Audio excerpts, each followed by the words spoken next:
এই সেই সোহাগ যাকে মিটফোর্ডে নিষ্ঠুরভাবে হত্যা করা হয়। রাজধানীর পুরান ঢাকায় বুধবার সন্ধ্যায় চাঁদ মিয়া ওরফে সোহাগ নামে একটি ব্যবসায়ীকে নিষ্ঠুরভাবে হত্যা করা হয়েছে। পুলিশ সূত্র থেকে জানা যায়, নিহত সোহাগ মিটফোর্ড এলাকায় ভাঙারি ব্যবসার সঙ্গে পুরনো বৈদ্যুতিক কেবল কেনাবেচার ব্যবসা করতেন।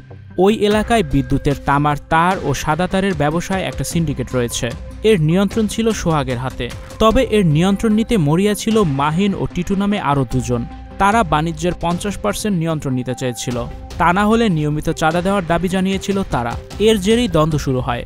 ঘটনার দিন ঝামেলা মিটমাটের কথা বলে সোহাগকে বাসা থেকে স্যার সলিমুল্লাহ মেডিকেল কলেজ ও মিটফোর্ড হাসপাতালে নিয়ে যাওয়া হয়। এরপর সেখানে আগে থেকেই অপেক্ষা করা লোকজন সোহাগকে নিষ্ঠুরভাবে হত্যা করে।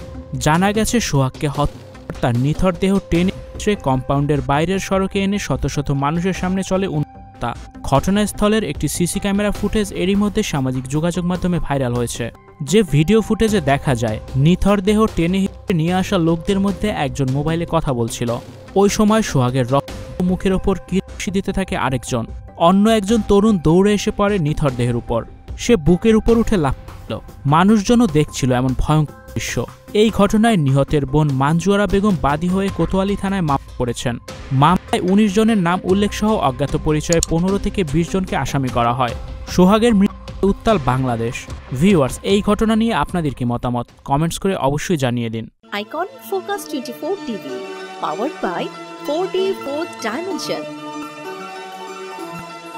আমাদের চ্যানেলটি সাবস্ক্রাইব করে আমাদের সাথে থাকুন।